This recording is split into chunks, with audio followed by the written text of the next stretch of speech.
चीन के साथ जो डोकलाम में घटना घटी, उसके बाद जितने पेट्रोलिंग पॉइंट थे हमारे बॉर्डर पे, वहां आज भी हमारे पेट्रोलिंग के लोग नहीं पहुंच पा रहे हैं। जब चीन डोकलाम के अंदर जब गुंडागर्दी कर रहा था, तो आपके अखिलेश जी के भैया जी, जो जिनको आप दो लोगों की जोड़ी बोलते हैं, जोड़ी कहां थी, जोड़ीदार कहां थे, जरा देश को बताइए। आपको दिल्ली में बैठ के ये जानकारी है कि सेना यहां पेट्रोलिंग नहीं कर पा रही, लेकिन आपने अखबार में इतनी सी खबर नहीं पढ़ी कि अखिलेश जी के जोड़ीदार उस समय चीन के दूतावास के अंदर आइसक्रीम खा रहे थे बैठकर। कि इस पे दलाली हुई है। किसमें दलाली हुई है? पर आप विदेशी अखबारों में छपने वाली खबर मानेंगे? यहाँ पर आपकी चीन वाली लाल किताब जो है वो आपने अंटी में छुपा ली।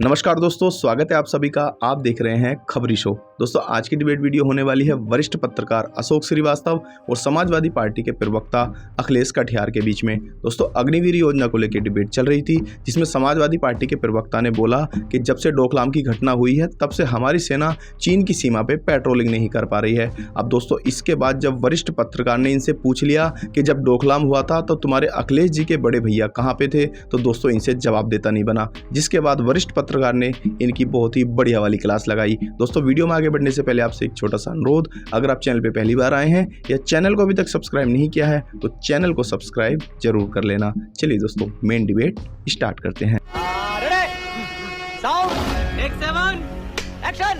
अखिलेश कटियार जी, मैं फिर ये कह रहा हूं कि सेना को लेकर जिस तरह से इस वक्त खुलकर जो राजनीति हो रही है, ऐसा इससे पहले हमने कभी नहीं देखा। सेना की हर चीज में जिस तरह की राजनीतिक बयानबाजी हो रही है, ये अपने आप में बहुत दुर्भाग्यपूर्ण है। देखिए अशोक जी, मेजर साहब एक मिनट, मेजर साहब रुकिए एक मिनट। ये अखिलेश जी से मेरा सवाल है, एक मिनट जी। अखिलेश जी साहब, मेरा आज कारगिल में जो शहीद हुए उनको सबको हमारा नमन है, श्रद्धांजलि है। माननीय प्रधानमंत्री जी ने कहा कि सेना की उम्र को लेके, मुझे वो प्रेस कॉन्फ्रेंस भी याद है अशोक जी, जब माननीय राजनाथ सिंह साहब ने अग्निवीर योजना को लेके की थी। अगर आप पूरी प्रेस कॉन्फ्रेंस देखेंगे तो उस प्रेस कॉन्फ्रेंस में कहीं पे भी उम्र का हवाला आपको देखने को नहीं मिलेगा। अच्छा, एक बात एक सुनेंगे पूरी, अगर आप दोबारा सुनेंगे, उसमें रोजगार की बात थी, बाकी बातें थी, लेकिन उस पूरी प्रेस कॉन्फ्रेंस में कहीं भी उम्र पे जिक्र नहीं किया गया। हाँ, हम बाद में आते हैं। जब कारगिल युद्ध के बाद जो अध्ययन आया, अखिलेश जी एक मिनट, यहीं पर बात अधूरी रह जाएगी, इसलिए एक छोटी सी टिप्पणी, फिर आप अपनी बात जारी रखिए। आपने राजनाथ सिंह जी को सुना, आपने सेना की तरफ से जो प्रेस कॉन्फ्रेंस हुई थी उसको सुना। सेना की ओर से उस वक्त जो प्रेस कॉन्फ्रेंस की गई थी, उसमें साफ तौर पर कहा गया था कि यह सेना को युवा बनाने की कोशिश है, एवरेज एज। तो होता क्या, आप लोग राजनीतिक लोग हैं, तो राजनीतिक आप लोग बयानबाजी करते हैं, राजनीतिक प्रेस कॉन्फ्रेंस सुनते हैं, सेना को आप सुनते नहीं। मैं पूरी बात कर लूं अशोक जी, मैं उस पर भी आ रहा हूं। आपने मुझे बीच में रोक दिया, मुझे आपने पूरी बात कहने नहीं दी। जब कारगिल का मामला आया, उसके बाद 10 साल के बाद जो सेना ने ये महसूस किया, तो 15 साल पहले बहुत कम उम्र के कमांडिंग अफसर बनाए जाने लगे, कम उम्र के कमांडिंग अफसर बनाए जाने लगे।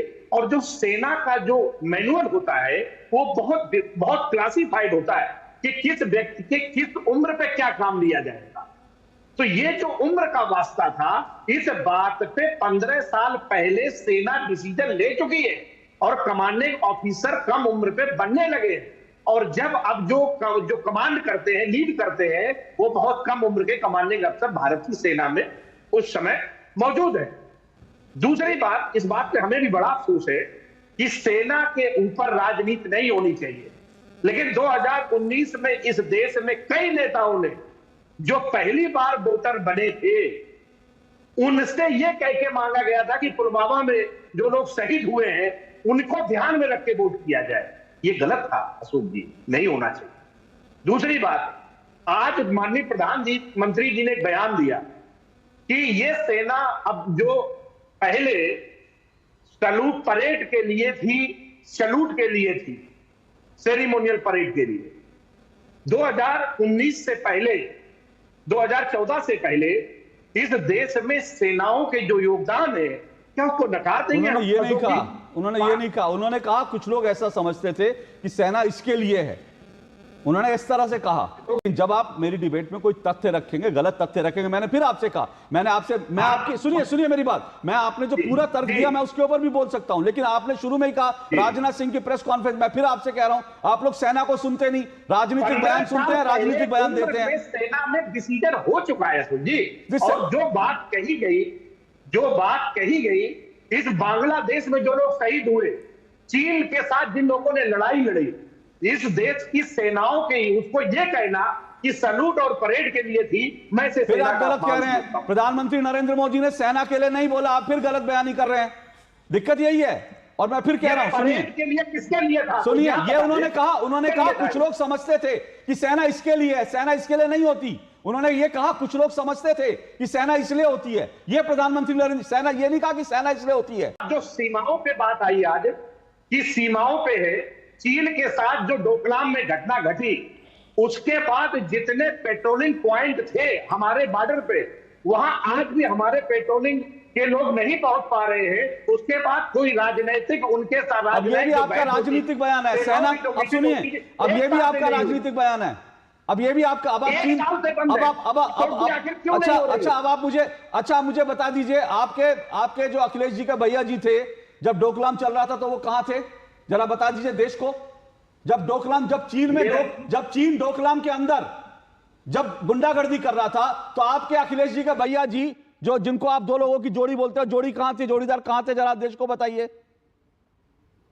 अशोक जी, जोड़ीदार कहां थे वो जोड़ीदार को पता हो। अरे क्या बात कर रहे हैं इतनी, अरे आपको दिल्ली में बैठ के ये जानकारी है, आपको दिल्ली में बैठ के ये जानकारी है कि सेना यहां पेट्रोलिंग नहीं कर पा रही, लेकिन आपने अखबार में इतनी सी खबर नहीं पढ़ी कि अखिलेश जी के जोड़ीदार उस समय चीन के दूतावास के अंदर आइसक्रीम खा रहे थे बैठ करके, ये आपको जानकारी नहीं है, और वो भी छुपाकर, चोरी छुपे, ये जानकारी आपको नहीं है। अरे अपने जोड़ीदार की खबर रखा करिए। कार्यकर्ता हूं मैं, और जो बात माननीय प्रधानमंत्री जी ने भ्रष्टाचार को लेकर कही, वही बात, तो राफेल में 3 गुनी कीमत पे खरीदे गए, फ्रांस की सुप्रीम कोर्ट का बयान आया कि इस पे दलाली हुई है। किसमें दलाली हुई है? किसमें? एक और झूठ अखिलेश कटियार, एक और झूठ। देश की अभी आपका संविधान कहां है, जरा कॉपी दिखाइए, रखी है कि नहीं रखी? देश की सर्वोच्च अदालत का फैसला सुना है? अरे सर, अखिलेश जी आपकी वो चाइना वाली लाल रंग की डायरी कहां, जरा दिखाइए तो सही। देश के संविधान की इज्जत करते हैं ना, तो सुप्रीम कोर्ट ने क्या राफेल को लेकर फैसला सुनाया था?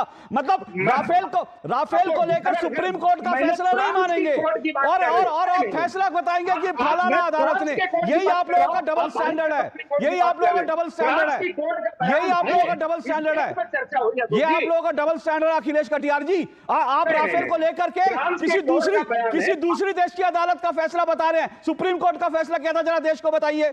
भारत की कोर्ट की नहीं कह रहा हूं, देश की सुप्रीम कोर्ट का फैसला बताइए। सुनने में कंफ्यूजन हुआ होगा अशोक जी, हमारे गलत बयान नहीं है मेरा।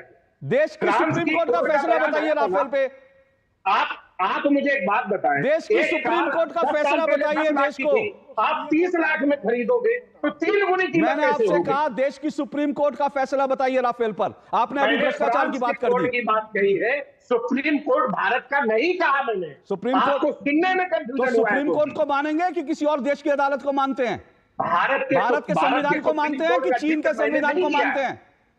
भारत के संविधान को मानते हैं कि चीन के संविधान को मानते हैं? कीमत पे खरीदे गए 3 गुनी कीमत। मैं आपसे क्या कह रहा हूं, आपका आरोप जो है वो सरासर झूठा है अखिलेश कटियार जी, आपका आरोप सरासर झूठा है, क्योंकि सच होता तो आप सुप्रीम कोर्ट में खड़े होते अपनी लाल किताब लेकर, लेकिन आप भारत की सुप्रीम कोर्ट को यहां नहीं मानेंगे, यहां पर आप विदेशी अखबारों में छपने वाली खबर मानेंगे। यहां पर आपकी चीन वाली लाल किताब जो है वो आपने अंटी में छुपा ली, जरा चीन वाली लाल किताब निकाली अपनी।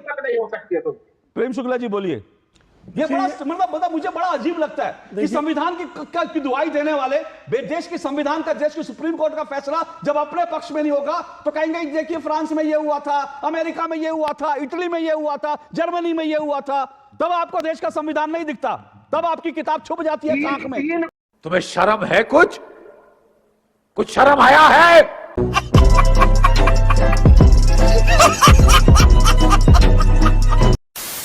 तो दोस्तों अगर आपने वीडियो अंत तक देखी है तो उम्मीद करता हूँ आपको वीडियो पसंद आई होगी। वीडियो के बारे में आपकी क्या राय है कमेंट्स करके जरूर बताएं।